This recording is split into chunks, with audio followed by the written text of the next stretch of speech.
So you've seen how we restored all the components of the rear suspension, and now it's time to assemble it. So I'll quickly run through everything that we'll need apart from the drive shafts, which are not here but they're in the freezer, and I'll tell you why in a minute. So we have the restored radius arm, a new drum brake which I've painted, a restored back plate, new brake shoes with a special metallic compound, a new drum adjuster, a new slave cylinder, some mounting hardware for the slave cylinder and the brake shoes, the little angle arm for the handbrake, a stainless bleed nipple, the restored bearing carrier with all new bolts, the restored rear drum with new studs and nuts, the adjustable lower link that we made in one of the previous videos, and then of course the drive shafts, which I'll show you later on. Before we can mount the radius arm to the bearing carrier, we need to install the outer bearing. So this is a brand new bearing. It's an SKF one, so it's high quality.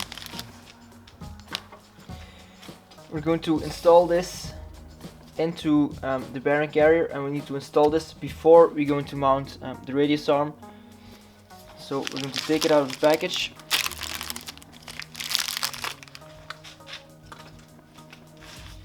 And we'll see how it fits.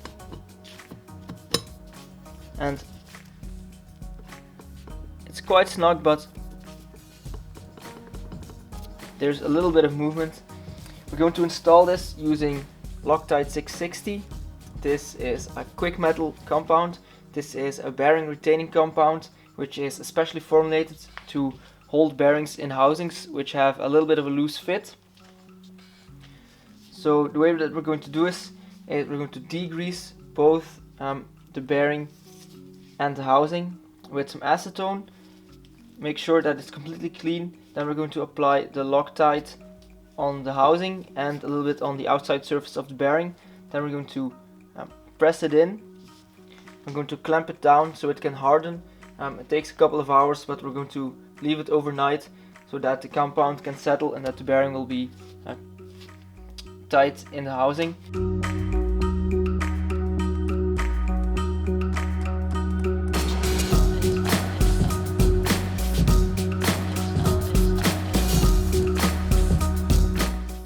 Now we're going to take a little bit of the Loctite.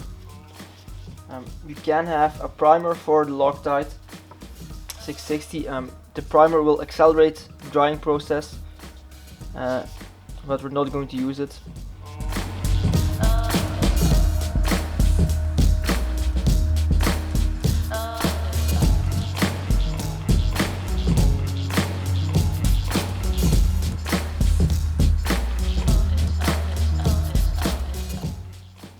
Okay, I think this will be enough. It will also distribute itself a little bit. So you can see the fit is immediately a lot tighter.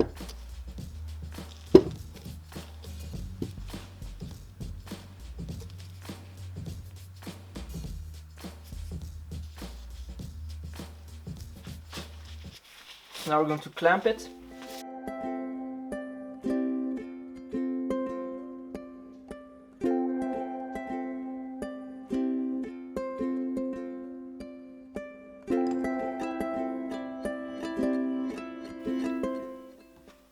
Okay, so now there's quite a bit of pressure on there.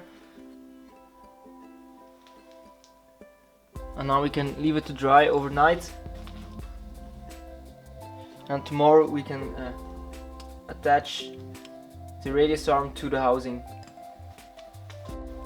It's time to assemble the drum brakes. So we have the original back plate, which is completely cleaned, all the rust has been removed, and this has been painted.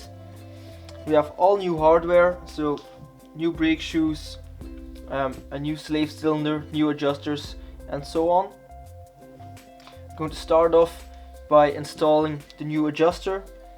So there's a small rubber band on the bottom just to hold the adjusters in place. Mount this to the back plate. Installing the spring washers.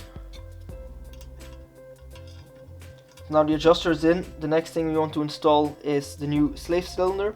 Now this is supplied with mild steel bleed nipple. I'm going to remove this one. I'm going to install a stainless steel bleed nipple because the bleed nipples always rust. I want to prevent that, so nice new stainless bleed nipple. Install the cap. So now we're going to feed this in.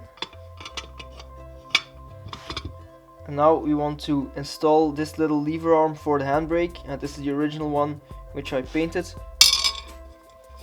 And I made a new little pivot pin from a piece of bolt.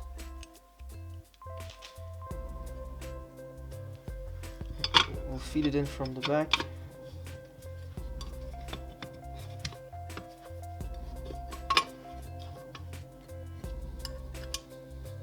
Slot the little pivot pin.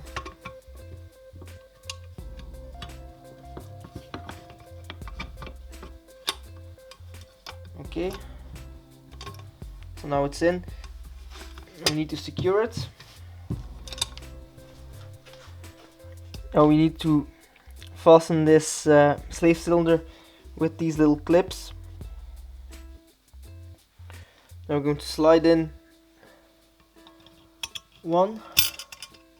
This one will be fairly loose, and it will be tightened up by this one on top.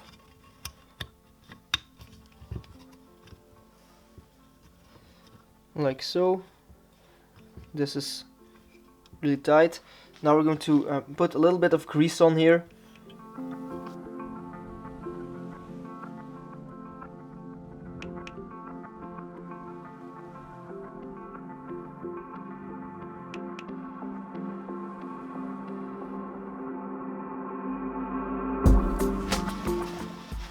Okay, now the grease is applied, and we're going to install this little grommet.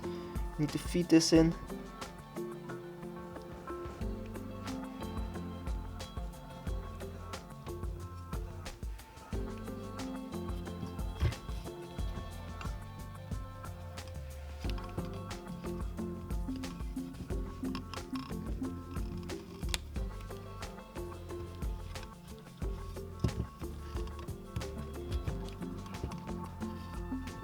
Now it will set itself around the clips. And now it's sealed from the elements. We can turn it over. Now it's time to install the brake shoes. Now these are brand new, and they aren't just normal brake shoes. I've got these from Europa Engineering, and these are competition brake shoes, so they have metallic compounds. They're much more aggressive, and they can handle the heat a lot better. Richard at Europa Engineering recommends these if you want to do track days, hill climbs, or any form of competition, because they're much better than the original ones. Now to install these, it's easier to start by installing these springs.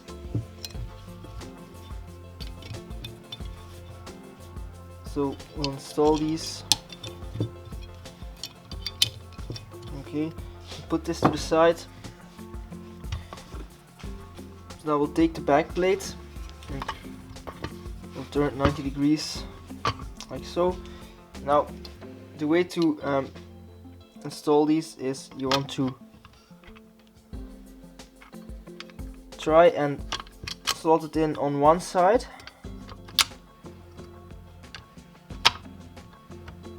Like so, and then you can tighten the springs.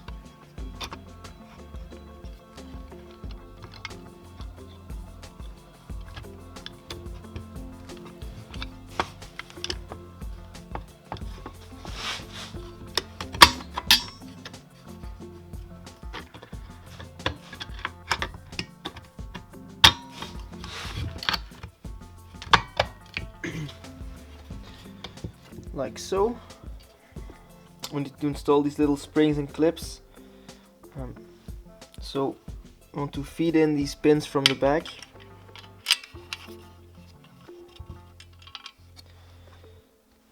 And take one of the springs and one of the caps, and you can Press it in.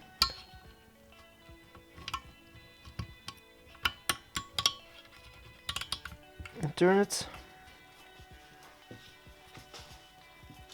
And the same thing on the other side.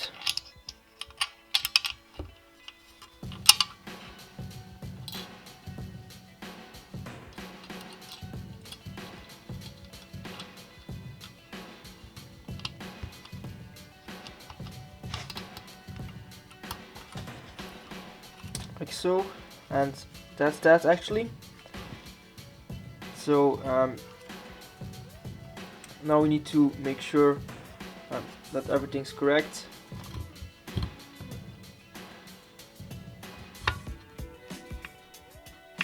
And it is. So everything's nice and centered. And now we can install this to the bearing carrier. So I've already mounted the bearing carrier to the radius arm from the back, and now it's time to bolt it in from the front, including the back plate.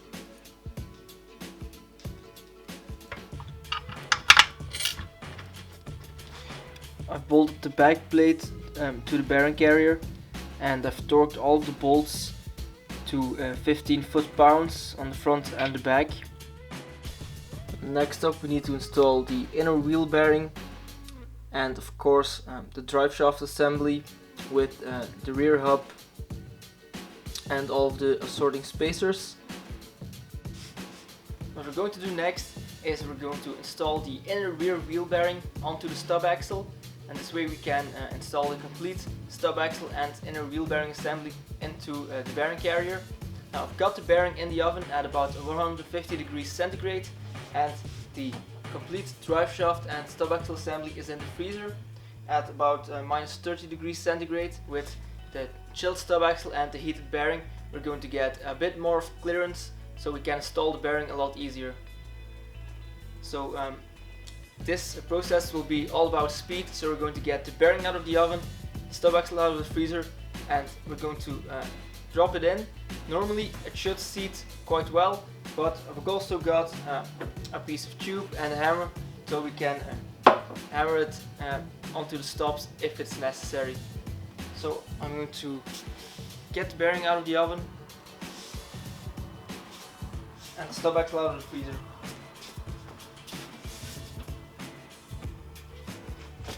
Okay, bearing,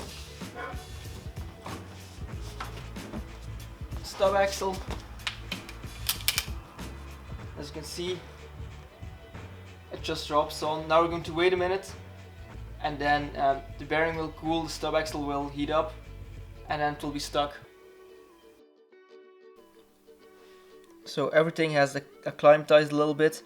You can see that this is still really cold, but the bearing is cold as well now, so we cannot move the bearing. It's really stuck on there. So you can see that cooling the stub axle and heating the bearing makes a huge difference. It's so much easier to install this way. You've also seen that we didn't have to use the hammer. The bearing just slid on into its position and just stayed there, so that's perfect. Now we're going to put the entire stub axle assembly with the bearing back into the freezer, because we want the stub axle to shrink, so the installation into the bearing carrier and the outer bearing will be a lot easier as well. It's just the same principle.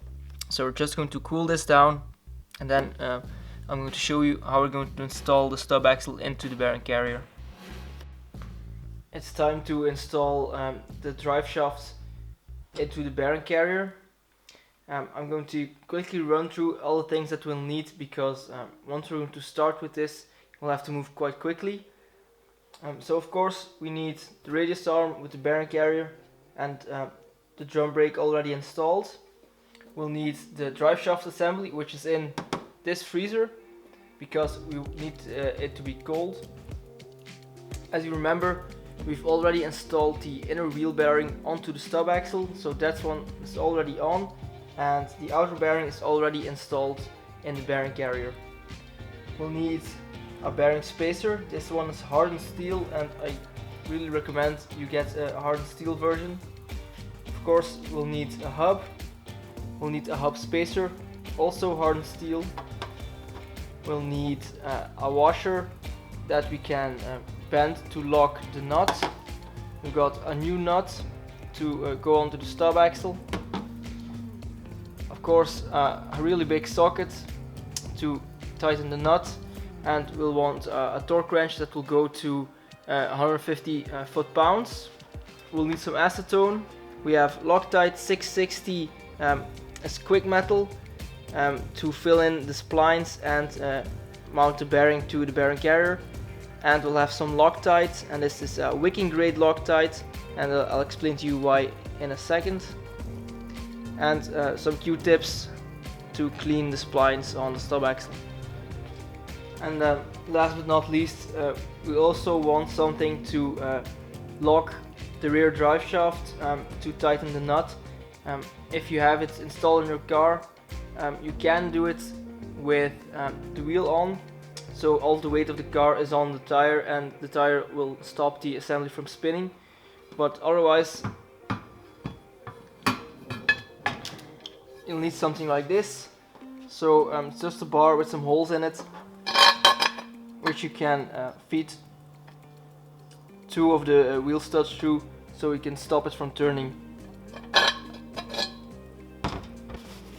So the first thing that you want to do is to clean out the inside of the bearing carrier, so that the Loctite can bond to it. So just need to take a little rag, some acetone. Okay, so this is clean now.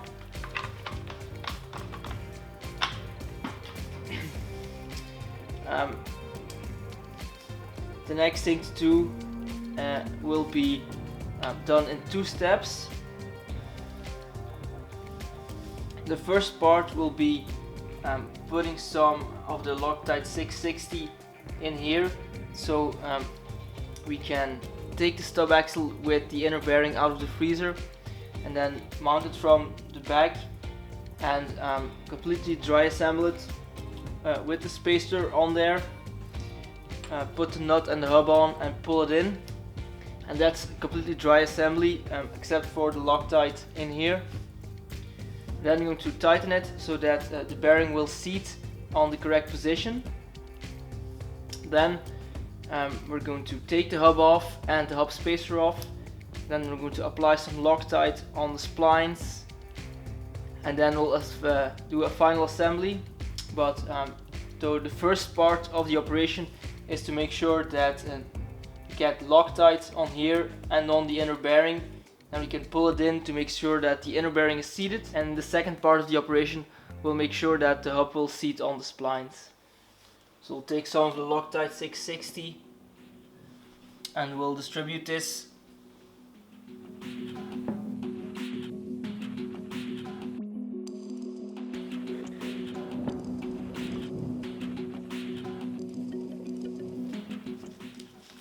Okay, so now we have distributed the Loctite all around the bore, so that when the bearing will be pressed in, the Loctite will distribute itself and make sure that the bearing will be tight in there. Okay, so this phase is the dry assembly phase. So we're going to take the stub axle with the complete drive shaft out of the freezer, insert it from the back with this bearing spacer. Then we'll dry assemble it and we'll seat the bearing. Okay, something that we already forgot last time, we have to install the spacer.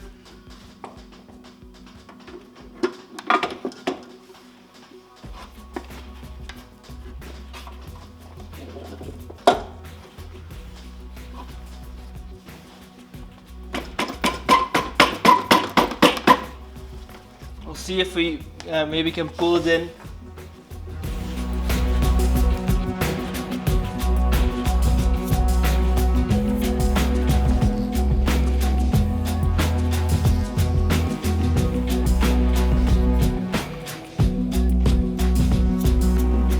Okay, so apparently my camera wasn't completely recording, so I'll quickly run you through. The second time I got the bearing halfway in by hand, then I added the hub and the nut. So I pulled it through the hole in the back, then took the nut off, added the spacer, then pulled it back in all the way. Then I added the lock washer and completely tightened it to make sure that the bearing was completely seated. So now I've completely removed everything again. Now I'm going to clean all of the splines on the stub axle and all the splines on the inside of the hub. Okay, so I've cleaned the hub and the stub axle. It's just quite dirty, as you can see. It's all clean now. So now we're going to apply some of the Loctite 660 to the splines on the stub axle and inside the hub.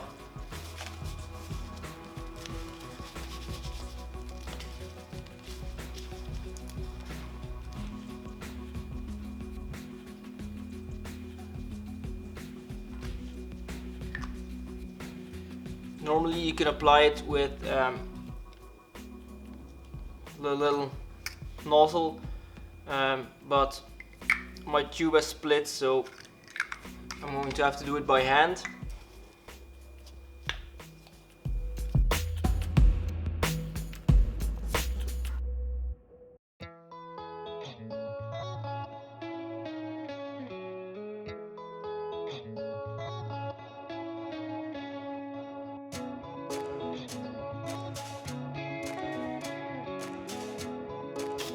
Okay, so this will definitely be enough. I've applied quite a lot of the splines and also quite a lot in here. So now I'm going to assemble it. So firstly, hub spacer, then the hub. Okay, so I'm going to put it on like this.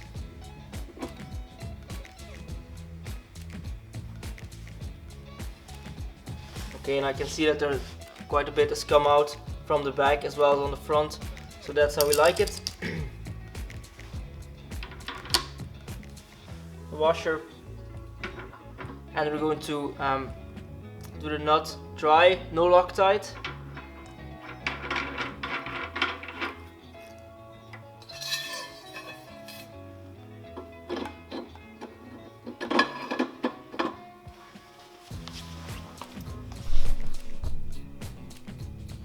Okay, now we're going to tighten it.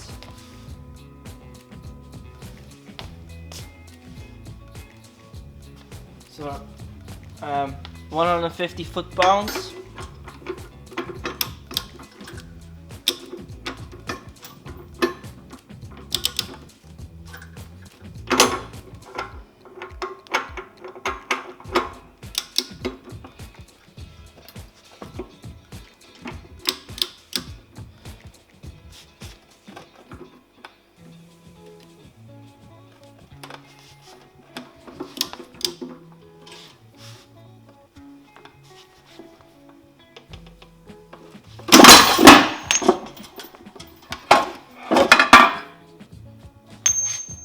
Okay, so it slipped off.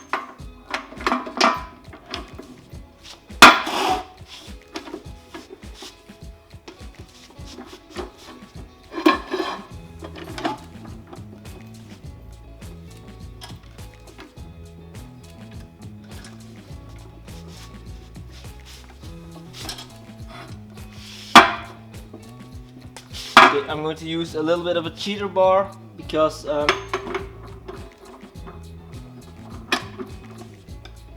I can't put enough force on it without it moving on me.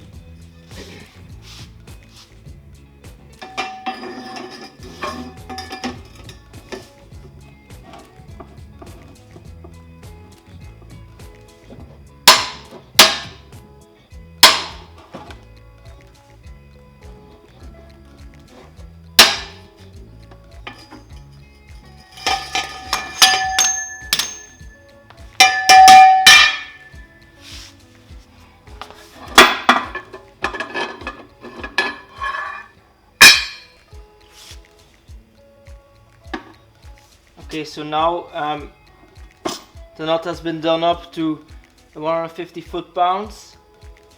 So I'll put it to the side and I'll quickly explain what we're going to do next. So you've seen that I've tightened the nut without using any Loctite. The reason for that is, and while Loctite will tell you that this isn't the reason, is that because if you add Loctite, you're changing the way that the torque is applied. So if you would apply 150 foot-pounds while the Loctite is in place, you're actually going to apply more force, about 10%, and that will be too much for the stub axle, and there's a chance that it will snap. So we're not going to add Loctite while we're tightening it, but we're going to do it afterwards. So that's the wicking compound Loctite. So that's this, and this will be applied afterwards, and this will find its way into the threads that it will set. This is advertised for nuts and bolts that are quite a bit smaller than this, but we're going to use it anyway because some of my fellow Europa owners have used it and they were quite pleased with it. So that's what we're going to use. But first we're going to tighten the lock nut, and then we're going to apply the Loctite. Okay, so we're going to lock this lock washer, and my way of doing this, I'm not sure if this is the correct way, but this is one that works for me. So take these adjustable pliers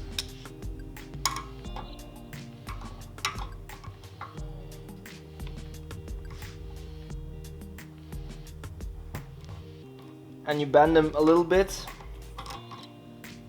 as far as will go.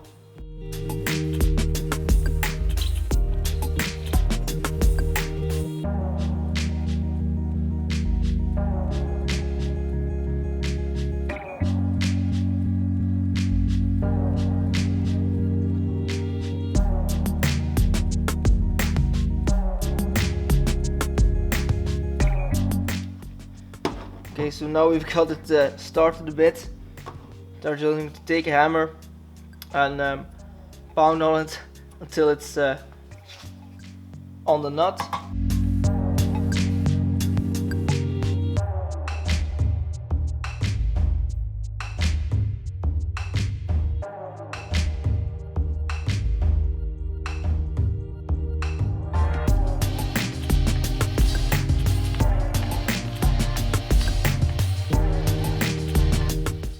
So as you can see, I've completely bent the lock washer around the nut. So I just used a hammer to get it around, and then I did some of the sides with a punch. But this is quite tidy in my eyes, so this is okay for me. So now we're going to apply a bit of Loctite. So this is the wicking compound.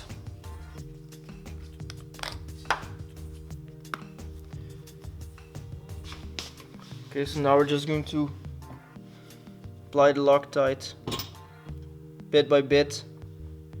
As we see it seeping in, we'll add a bit more until we think it's full, because the threads are quite coarse, so it will take quite a bit of Loctite to fill the gap. It's the end of the video. I hope you enjoyed it. The only thing that remains with the rear suspension is to mount everything onto the chassis, so the radius arm mount, the lower link, the shock absorber and the drive shaft. I don't have any video of me doing this, but I'll show you this in one of the upcoming videos. Don't forget to subscribe, and you can also visit my blog where there's a completely written explanation of everything that I do. If you have any questions or comments, you can post them below or send me an email through my website. I hope you enjoyed it, and I'll see you next time. Goodbye.